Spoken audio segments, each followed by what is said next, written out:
Lighting for this is probably going to be rough. I waited too long to film and it's also raining.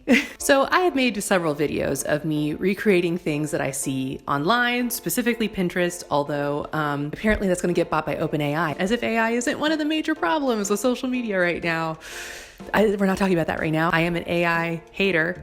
I saw these pants on Pinterest and absolutely fell in love with them. And then I saw a pattern that I knew was easy enough to change to make into a very similar pair of pants. I also want to make these. While I was looking at this, I found this. We're working up to this one. Maybe in a future video, but we're doing this one today. I knew that the pattern I found, which was this one, the Taya pant, I knew it was the perfect starting point. So we're gonna do this video and I'm gonna show you how I do all the changes to make it look more like these. And I thought that I could just give you guys a few tips and tricks for if you also wanted to recreate things you see on the internet to either save yourself money or make things more sustainably with thrifted fabric, all that good stuff. So let's get started. Okay, so once you find your inspo pic, you're going to want to take note of the major style lines and silhouette of the piece. Are there floaty sleeves, a drop waist, princess seams? So for me, I knew they were wrap pants. I went ahead and went off of that descriptor, and I found a few options that were relatively close to what I was going for. And like I said, I found a pattern designer I bought from before that I really liked, so I went with theirs. You do not have to find a perfect match, just find something that is relatively close. The next thing you want to do is somehow write down all of the changes you need to make. So either draw yourself a quick sketch or jot down notes before you start placing the pattern down and cutting. You may think you'll remember, but I actually forgot that I wanted to lengthen these pants. But anyway, the major change, which will include several changes, is the front wrap portion. I want to have both waistbands visible, like my inspo pic, instead of one covering the other, then add a pleat at the middle of each wrap pant front, and then drape those wrap portions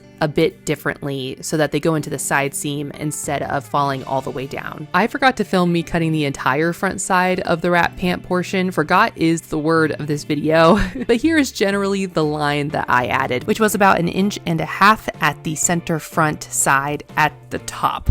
So the bottom of the line stayed the same, but by the time I got to the top, I'd added 1.5 inches. Since this fabric was a remnant, I didn't have enough space for this, but for the proper drape, I think putting the wrap pieces on the fold and doubling them up could be the better choice here, but I definitely didn't have enough fabric for that. But for now, every other line will stay the same. The other changes will come when I'm able to try the pants on, and I forgot to add the length, so now it is time to sew.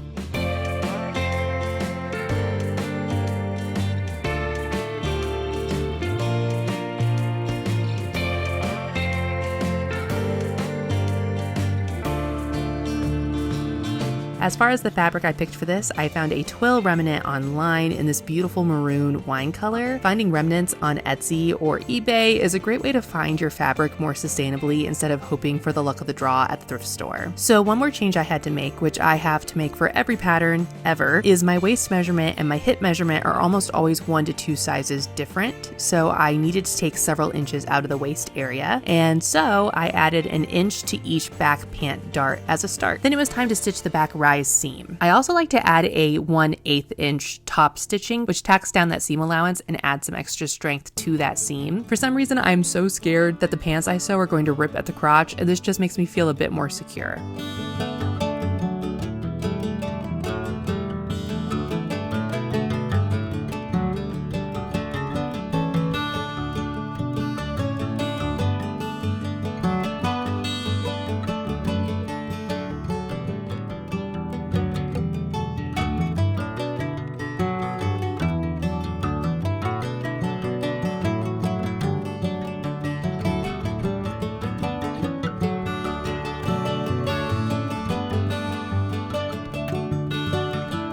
I took the back waistband in by a couple of inches at center back to match the larger darts I made and stitched it to the back pant legs. Since the original pattern designer has a video teaching how to sew these pants, I'm not going to break down the sewing steps that overlap with that video. Definitely go watch if you intend to sew these pants yourself. It was so helpful.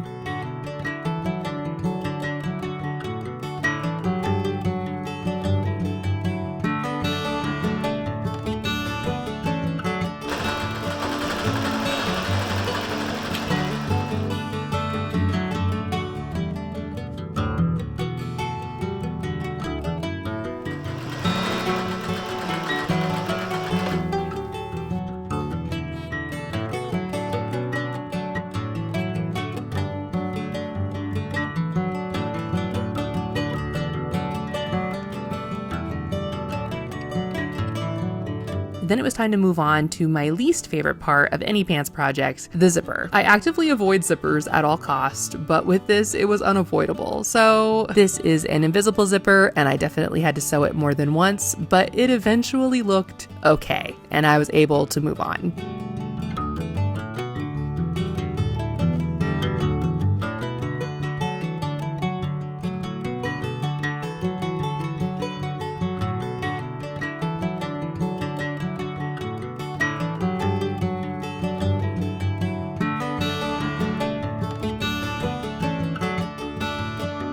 The last step I did before this day was done was finish the center front edge of each wrap piece. And then I added a 1-inch pleat into the center of each wrap piece as well and stitched it down so that the excess would face the side seam and lay correctly on the pant.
For the inside waistband, you are supposed to use double folded bias tape, but I am trying to not buy any new bias tape until all of my old tape is used, and I only had this single fold one. But I was able to make it work, and on the front panels, I finally figured out how to make it actually look nice. The back isn't so perfect, but that's not really my problem. And it's on the inside of the pants, so who cares?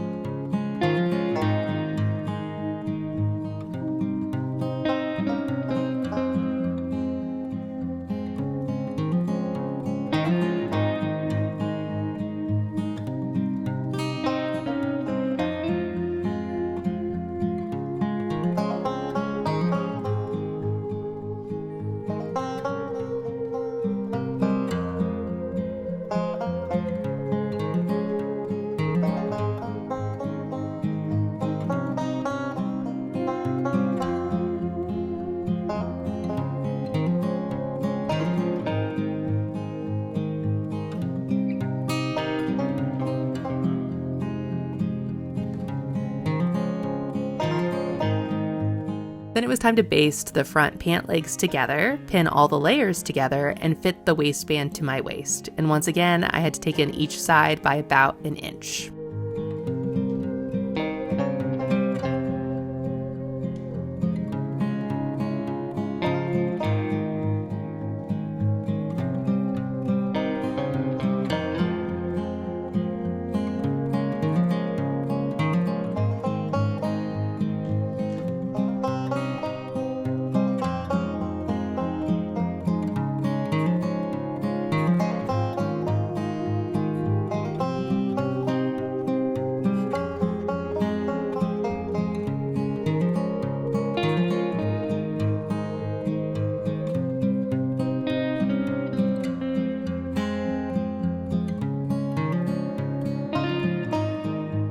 But with my new side seams, I could put the pants together.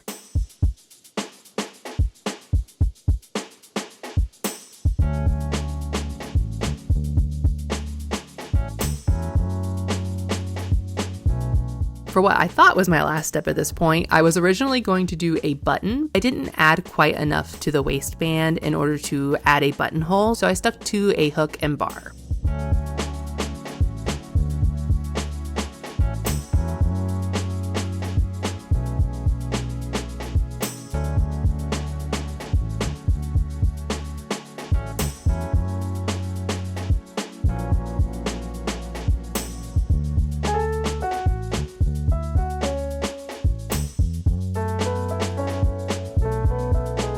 I tried on the pants again and realized I had several small fit issues. I didn't feel like the wrap pants were similar enough to the inspo picture, and the pants were much shorter than what I was going for, I finally realized at this point. So I had to get a bit creative, and I decided to go with a tapered leg look instead, and to make the angle of the wrap pieces more dramatic instead of falling down relatively straight to the bottom. So I marked where I wanted the wrap pieces to tuck into the pants, and marked more tapered lines and stitched those new seams on the inside and outside of each leg.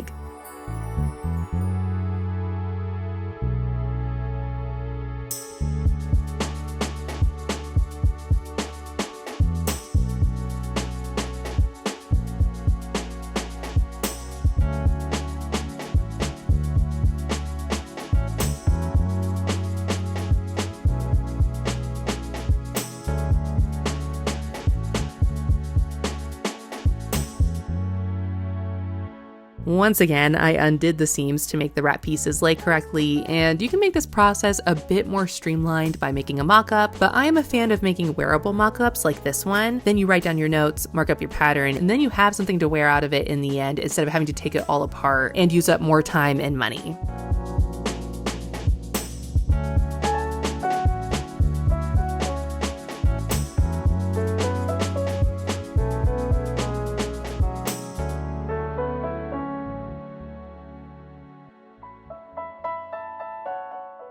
I finally got everything to lay the way I wanted to, and it's time to show you the final result.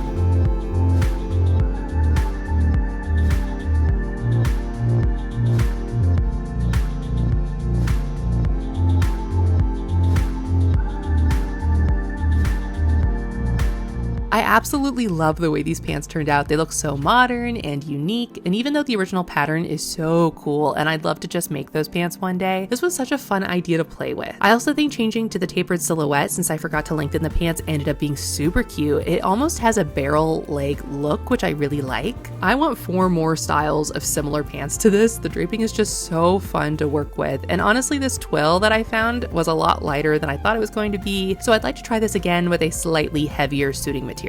But nevertheless, I'm still obsessed with these pants. I love pieces that you can just put on with other simple pieces and have a really cool outfit because of this one unique piece. These pants are that mixture of cool and comfy that I am completely obsessed with.